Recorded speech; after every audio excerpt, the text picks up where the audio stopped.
Hello! Today we are making Korean army stew. Alright. Happy New Year!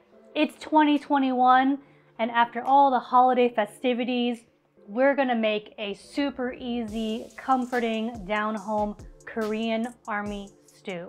This dish is great because you can just use instant ramen noodles, some Spam, a couple of veggies if you have it, and some broth. And you got yourself a great New Year's Day meal. Let's get started. So first we're gonna work on a couple of veggie and aromatic elements in our dish. I got some garlic here. We're gonna go ahead and peel it up, slice them nice and thin.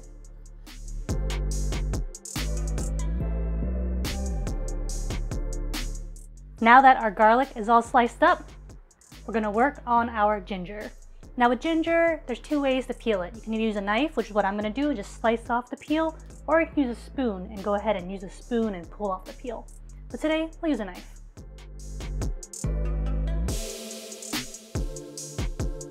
Now that our ginger is nice and peeled, we're gonna do some thin slices.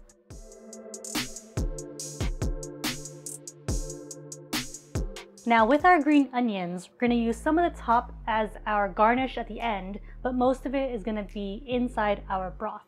So for our garnish portion, I'm gonna take just the greens and we're gonna do nice thin slices of the greens, just like so.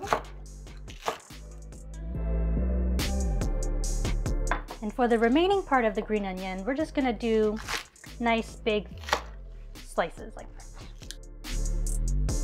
Next up on our chopping list is some Napa cabbage.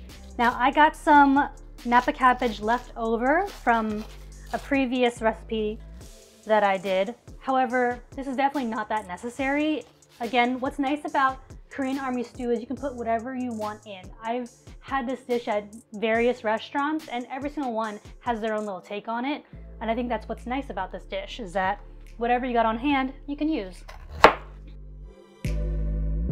Our cabbage is nice and rinsed. I'm gonna stack them all together and just do a nice slow rough chop.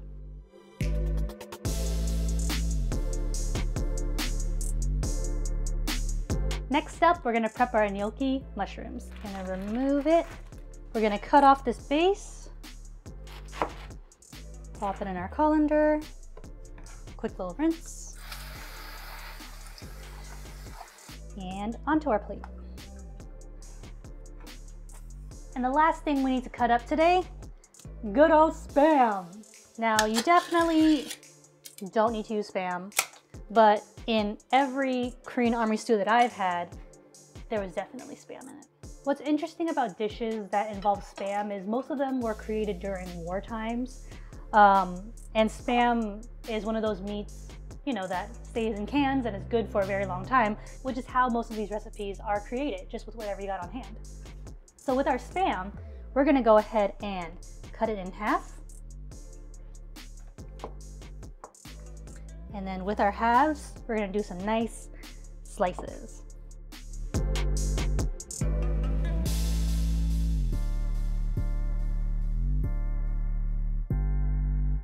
Now I'm only using half of the can of Spam. The rest I'm saving for Spam eggs and rice tomorrow. That's breakfast. So this is what I like to do for my Korean army stew. I'm pretty sure it's not traditional. Everyone probably has their own way of making it. This is my way of doing it. So I'm gonna take a medium pan, put a little bit of extra virgin olive oil, and once our pan is nice and hot on medium-high, I'm gonna go ahead and put my Spam down, and I'm just gonna give it a nice sear on both sides.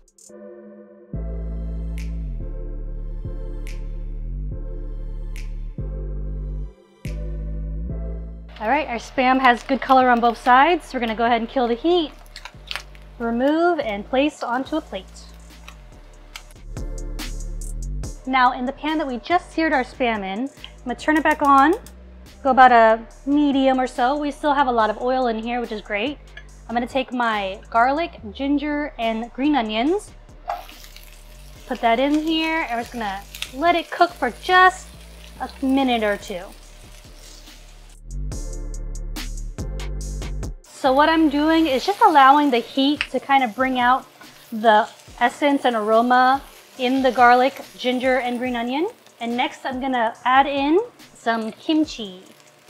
And same thing, the heat is gonna allow the kimchi to sort of release its flavors a little more and give a nice, almost roasty kind of flavor. Now that our kimchi is all warmed through, we're gonna go ahead and kill the heat. I'm gonna transfer all this goodness into our soup pot. Now I would have done all those steps in this soup pot, but unfortunately, my soup pot that I'm using doesn't really do well to just oil and heat. It tends to burn. So that's why I did it in a separate pan and put it in here. But if you got a good stock pot, use your stock pot and keep all the flavors inside. But now to this, we're gonna add all the goodies to make this broth. I have some chicken broth and vegetable broth. This is just what I have, but if you want to use all chicken, if you want to use all veggie, whatever you got on hand. I'm also gonna add in our Napa cabbage. And we're gonna turn it onto high, cover it up, and let this bad boy come to a boil.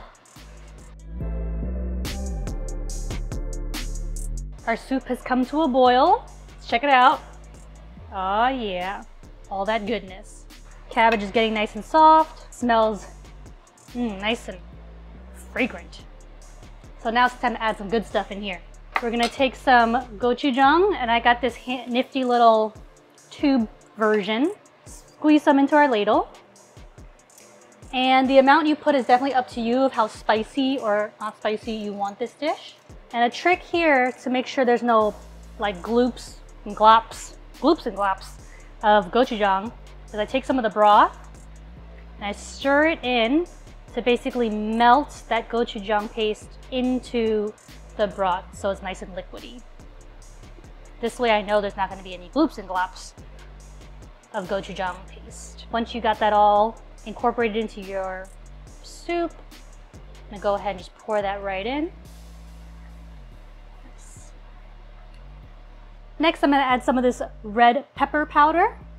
Now, this is my first time using it. I did try this earlier and it's pretty spicy. So we're going to go ahead and just add just a couple shakes.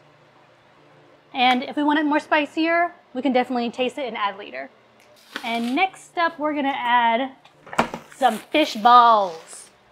Now again, this is definitely optional. I just like fish cakes, fish balls when it comes to these type of soups. So I have two different kinds of fish balls in here. I have one that they just call a regular fish ball, which is just kind of pure white. And then this guy right here, they call a scallop ball with some green onions inside. I think the two will be a little nice variety. We're gonna go ahead and just plop those balls into the broth.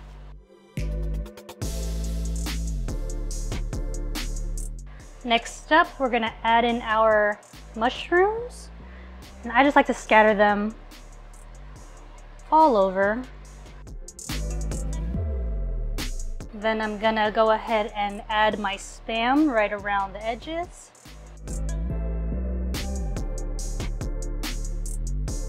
Now from one of our instant ramen packets, I went ahead and took out the noodles and I took out the little dried veggies that it comes with. So we're not using the soup base that comes in with these instant ramen packages.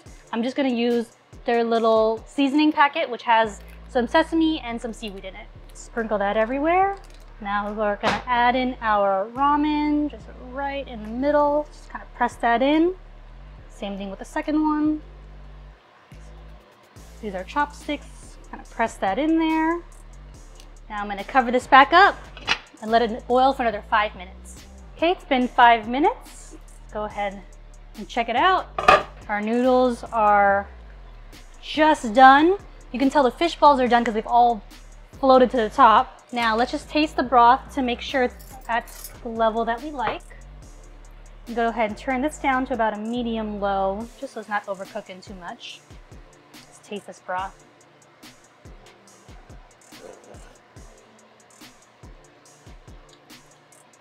Oh yeah, just enough kick you feel in the back of the throat, but definitely, that's tasty. Top it off with some of our green onions that we chopped up earlier. And just to finish it off, we're going to top it with a tiny bit of furikake. And here we have our Korean army stew.